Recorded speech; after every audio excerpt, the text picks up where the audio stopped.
Muito obrigado, gente, mais uma vez por terem me convidado. Muito bom estar aqui com vocês, né? Como não lembro o que o irmão ali falou, né? Não é fácil mesmo acordar, né? De madrugada ali. Porém, é um momento muito bom, um momento que o próprio Jesus acordava, né? Muitas vezes para se encontrar com o Pai, né? Um momento silencioso, um momento onde a gente pode ouvir a voz de Deus, parece mais clara, né? E realmente não tem aquela movimentação dos carros na rua, o celular está mais quietinho, né? Então tudo contribui para estarmos mais pertinho de Deus e ouvirmos o seu sussurro, podemos dizer assim, né? E, irmãos, hoje a mensagem, ela é uma breve mensagem, uma breve reflexão. Porém, a gente sabe, né, que quando alguém se perde em algum lugar, em alguma viagem, devido a um naufrágio ou uma queda de avião, a gente percebe que a pior coisa no se perder é não ter não ter um sinalizador, não ter algo para chamar alguém.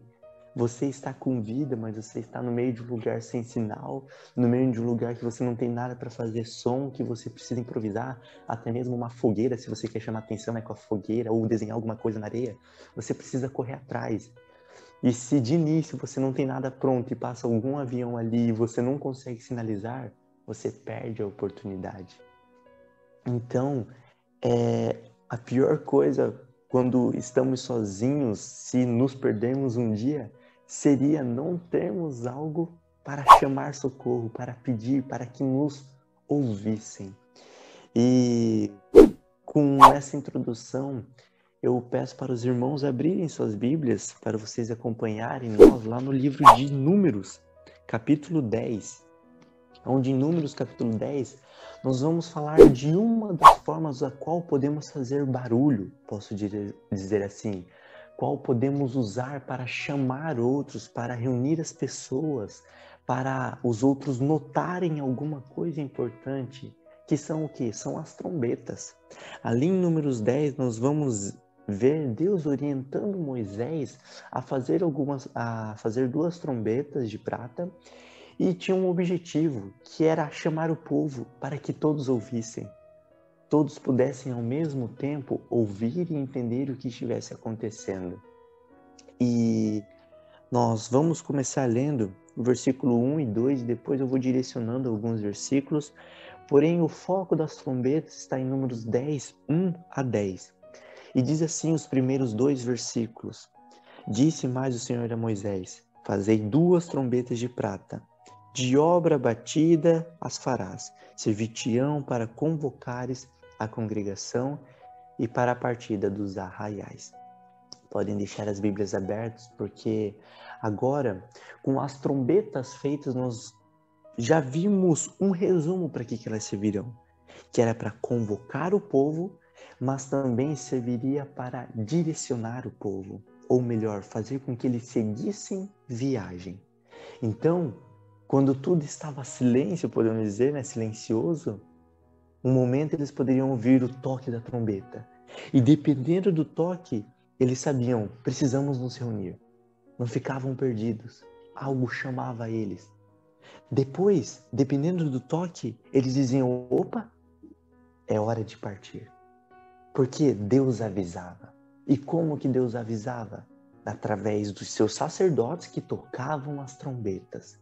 Era um sinal mostrando o que eles precisavam fazer. E a gente consegue identificar nesse texto pelo menos 6, como eu digo, utilizações da trombeta. Ela servia para 6 coisas, apenas nestes 10 versículos a gente identifica.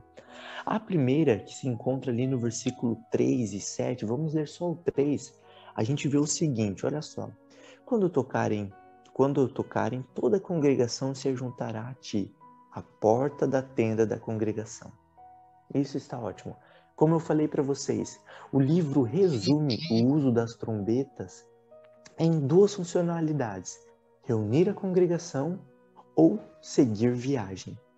Porém, nos outros versículos começa as ramificações, os detalhes mais minuciosos.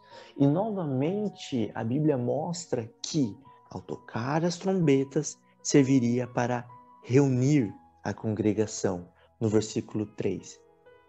E eles eram reunidos no local, era a entrada da tenda do encontro. Então ali eles ficavam. Porém, a trombeta também, ao ser tocada, no versículo 4, nós vemos o seguinte, olha só. Mas, quando tocar uma só trombeta, no caso, a ti se juntarão os príncipes, os cabeças dos milhares de Israel. O toque já muda agora. Não é para reunir a congregação, é para reunir, podemos dizer, aqueles mais importantes com um cargo de liderança. Então, 2 toques era toda a congregação, um toque era apenas os mais importantes ali. Quando nós vamos para o versículo 5 e 6, nós já vemos outro objetivo das trombetas serem usadas. Diz assim: quando as tocardes a rebate, partirão os arraiais que se acham acampados do lado oriental. Mas quando a segunda vez as tocardes a rebate, então partirão os arraiais que se acham acampados do lado sul. A rebate as tocarão para as suas partidas. A rebate seria para seguir viagem, para partirem. Então, existe até uma ordem. Isso é interessante porque a gente vê, olha como o acampamento de Deus era organizado. Tinha um toque para isso, tinha um toque para aquilo. A gente já viu, acredito que vocês já viram, uma imagem ilustrando como era a forma que eles acampavam. Era alinhado, era direitinho e formava até uma cruz, a gente diz, né? Percebe, fazendo uma montagem de como que era. O acampamento de Deus, ele era organizado. E a forma como o povo seguia também era organizado. Ele dizia, um toque vai sair esse povo aqui. Com 2 toques continua o outro povo. Porque não é um toque entra, levanta toda a multidão e vai cada um na frente do outro, né? Puxando as coisas numa bagunça. Não.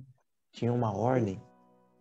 E olha só agora no versículo 9, nós vemos um outro objetivo. Nós já vimos que as trombetas reúnem o povo, elas reúnem os líderes e serve de aviso para seguirem viagem. E no versículo 9, nós vemos um outro uso dela, né? Uma outra funcionalidade. Quando na vossa terra sairdes a pelejar contra os opressores que vos apertam, também tocareis as trombetas a rebate. E perante o Senhor vosso Deus haverá lembrança de vós e sereis salvos de vossos inimigos. Trombeta era não só pelo povo de Israel, mas por outros povos para anunciar uma batalha. E aqui olha que confortante, quando saídes pelejar contra os opressores que vos apertam, também tocareis as trombetas a rebate, para partirem, para irem, e Deus ouviria eles.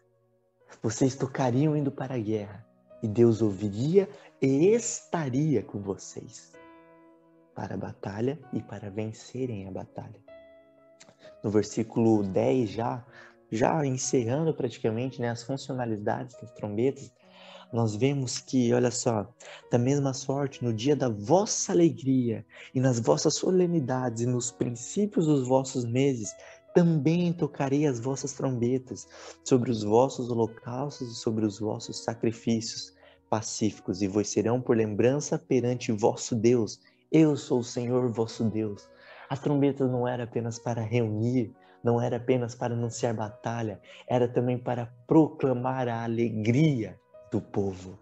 Então, quando eles estivessem alegres, eles tocariam as trombetas. Olha só que coisa maravilhosa. Era uma forma de alertar. Nós vimos que alerta várias coisas. E, por fim, a gente vê nesse mesmo versículo 10, olha só, também tocareis as trombetas sobre os vossos holocaustos e sobre os vossos sacrifícios pacíficos, e vos serão por lembrança perante o vosso Deus. As trombetas também eram tocadas nos momentos de holocaustos e sacrifícios, que está relacionado também junto com a alegria deles. Nós vemos no mesmo verso que era em momentos de alegria e quando aconteciam esses holocaustos e sacrifícios. A pergunta que fazemos é, mas por que falar de trombetas? Sabemos que serve para proclamar, anunciar, chamar a atenção, mas qual que é o objetivo final disso? Legal que tem algumas curiosidades que talvez Alguns nunca pararam para ver o quanto de funcionalidade que tinha, né, as trombetas. Em apenas 10 versículos a gente encontra para que ela era usada, sua harmonia, né? Porém, o meu objetivo final aqui é ler com vocês 1 Tessalonicenses capítulo 4, se vocês abrirem. E lá agora nós vamos ver a funcionalidade das trombetas em nossas vidas. 1 Tessalonicenses capítulo 4, versículo muito conhecido entre nós. Nós vamos ler o seguinte, 1 Tessalonicenses capítulo 4, versículo 16 em diante, diz assim: porquanto o Senhor mesmo, dada a sua palavra de ordem, ouvida a voz do arcanjo e ressoada a trombeta de Deus, descerá dos céus. E os mortos em Cristo ressuscitarão primeiro. Depois nós, os vivos, os que ficarmos, seremos arrebatados juntamente com eles, entre nuvens, para o encontro do Senhor nos ares. E assim estaremos para sempre com o Senhor. Consolai-vos, pois, uns aos outros com esta palavra. Meus queridos irmãos, vocês percebem, mais uma vez a trombeta aparece aqui.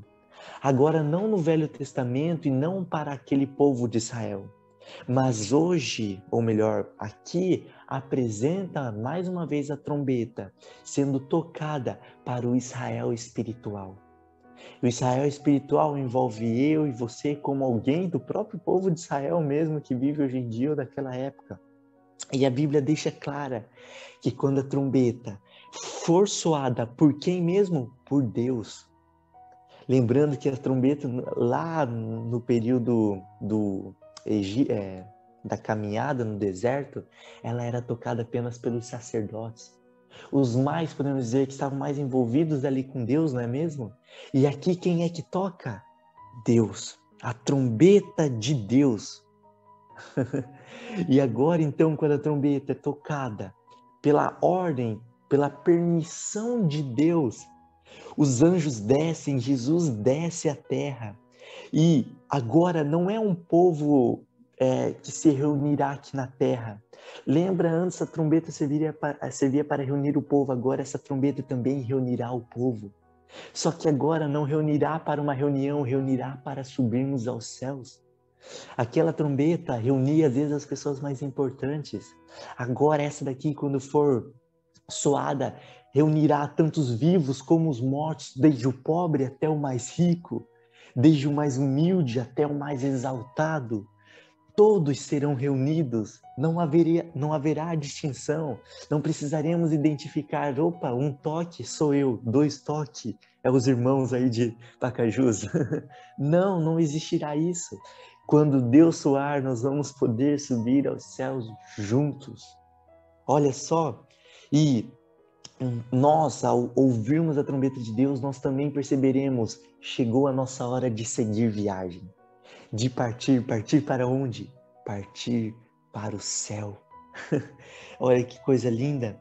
E ao ouvirmos a trombeta, nós se alegraremos com ela, porque é o nosso rei voltando. Lá em Números 10 dizia que quando eles estavam alegres, a trombeta era soada. Mas aqui é quando a trombeta soar, nós nos alegraremos.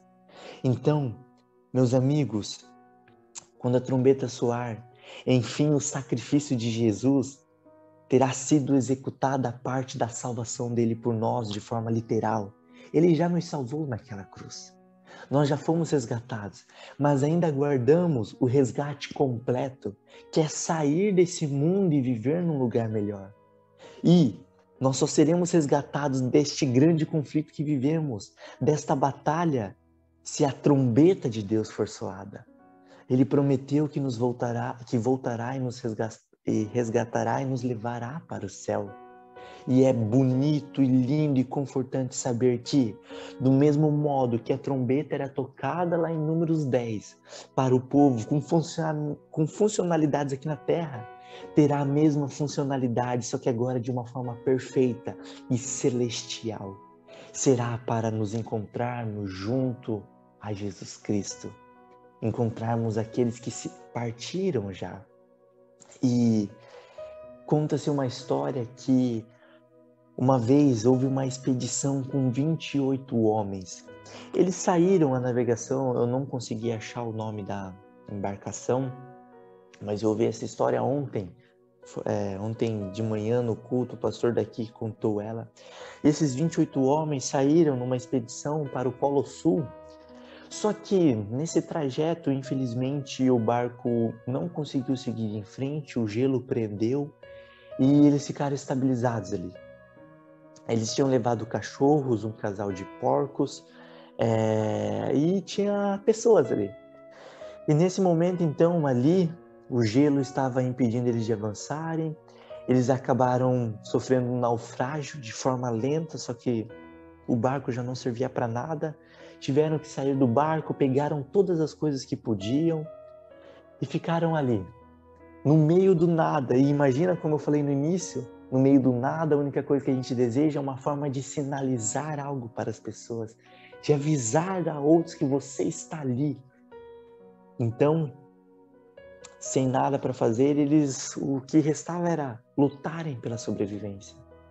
Num grande inverno, rigoroso inverno, aqui está frio, estou usando casaco, mas blusas por baixo, só que sabemos que o Polo Sul é 4, 5, 6 vezes mais frio do que aqui. Aqui faz 8 graus, lá vai fazer menos 30. Então, eles ali no meio tiveram que começar a se adaptar. Infelizmente, uma forma deles sobreviverem foi matando os cachorros para poderem se alimentar. Era o que eles tinham, não tinham o que fazer. Os porquinhos ali também já foram. E por 1 ano e 10 meses eles ficaram presos ali. Porém, nesse período, o comandante ele teve uma ideia que todos provavelmente têm, só que é arriscada, de sair. Pegar o bote salva-vidas que tinha no barco ali e sair em busca de socorro. O problema é que isso é perigoso, é incerto, mas é alguma forma de tentar pedir um socorro. Então o capitão, junto com mais alguns homens, foram. Só que no caminho eles conseguiram resgate. Eles conseguiram resgate para eles. Ainda havia ficado homens lá na ilha, lá no Polo Sul. Eles estavam a salvos e o comandante sabia que seus homens estavam lá, passando frio, tentando sobreviver. E por muito tempo ele tentou voltar lá, mas ele não conseguia, ainda mais num período de guerra. Então esse 1 ano e 10 meses não foi que todos estavam lá. Um grupo estava lá e uma pequena parte já tinha conseguido ser resgatada. Só que o comandante não desistiu dos seus homens e tentou formas de voltar até que conseguiu. E quando retornaram, os homens viram de longe o barco e sabiam que era o seu comandante. E sabe qual que é o curioso? Que quando ele chega, os homens estavam prontos, com tudo prontinho para partirem. E foi perguntado até, mas vocês sabiam que nós estávamos vindo hoje? E os homens responderam, não, mas todo dia nós acordávamos e arrumávamos nossas coisas para partir.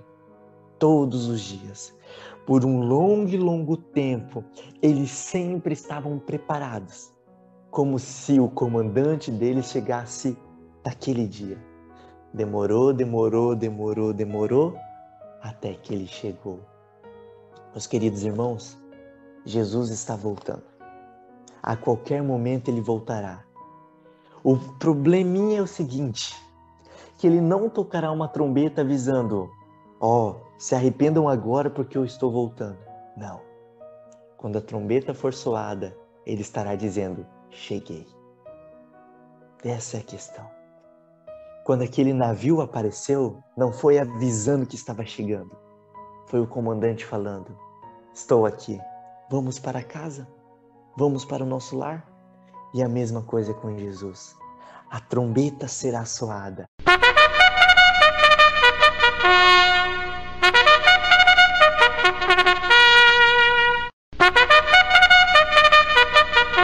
O seu povo será reunido, mas para isso, nós hoje, madrugada após madrugada, dia após dia, noite após dia, precisamos estar com as malas prontas. Precisamos estar com as malas da aceitação da graça pronta. Precisamos ter aceitado Jesus e termos nos preparado, nos entregado a Ele, porque Ele está voltando e um dia avistaremos uma pequena luz no céu. E Ellen White diz, né, tem a música lá, almejo o dia em que verei uma pequena luz no céu. E depois milhares de anjos surgirão. Eu creio sim que Ele virá e muito em breve eu subirei. Só que para eu subir, eu preciso estar pronto. Para quando ouvir a trombeta, eu já estar de pé com as minhas malas arrumadas. Porque o nosso capitão que veio nos resgatar, não do Polo Sul, mas de algo muito pior, desse mundo de pecado, voltou. Então vamos nos preparar mais uma vez, dia após dia. Não vamos desistir. A trombeta soará. Muitos fugirão, outros se levantarão e dirão: eis-me aqui, vamos para o céu. E todos esses poderão ter o privilégio, talvez, de olhar alguém que já partiu, alguém que foi separado pela distância, mas lá no céu e depois na nova terra, não existirá mais morte, nem tristeza, dor, nem distância. João diz: o mar já não existirá. Por quê? O mar para João, exilado na ilha de Patmos, era sofrimento. Ele estava ali numa ilha a quilômetros de distância da população. E quando ele diz o mar já não mais existirá, é porque ele está dizendo a distância já não mais existirá. Eu não vou precisar cruzar o mar para ver as pessoas. Eu não vou precisar ficar exilado numa ilha. Não, no céu nós estaremos juntos uns com os outros. Não existirá essa separação. Não existirá esse sofrimento. O mar já não mais existirá, no sentido de que não mais separará nós. As ilhas não terá uma ilha aqui, outra ali, e um longo dia ou dias de viagem. Não. No céu e na nova terra, poderemos estar juntinhos uns dos outros como irmãos e mais, juntinhos a Cristo. Não existirá mais um mar enorme que nos separará de Cristo. Agora nós podemos estar com Ele, ali, pessoalmente e aprendendo com o nosso Salvador Jesus. Essa distância que hoje temos dele, que estamos conectados com Ele, mas sabemos que um dia poderemos ver Ele, estar com Ele e poder dar um grande abraço naquele que está esperando para soar para a última trombeta. Nós fazemos uma oração. Senhor meu Deus, muito obrigado, Pai, porque o Senhor nos deixa uma promessa de salvação, uma promessa que nos traz esperança. Estamos perdidos neste mundo, Pai, tentamos gritar, clamamos, porém, muitas vezes o pecado e as vozes desse mundo abafam. Graças a Deus, o Senhor é todo poderoso e é majestoso e consegue nos ouvir. Muito obrigado, porque nas madrugadas o Senhor nos ouve, durante o dia, possa ter o maior barulho que seja, Pai, o Senhor ainda assim nos ouve. Obrigado porque o Senhor está ouvindo o nosso clamor. O clamor de que, Pai, já não aguentamos mais viver aqui, de que este mundo está se saturando. Precisamos que o Senhor volte, precisamos seguir viagem, mas não viagem nessa terra, mas uma viagem para o céu. Mas para isso, o Senhor, o nosso sumo sacerdote, precisa estar tocando a trombeta, Pai. E que ao esse dia chegar, possamos todos nós aqui e ao nosso redor, as outras pessoas, as pessoas que ainda vamos evangelizar, possamos estar prontos para subir e vivermos então felizes para sempre. É isso que eu te peço, Pai. Agradeço com forte nos nossos corações, em nome de Jesus. Amém.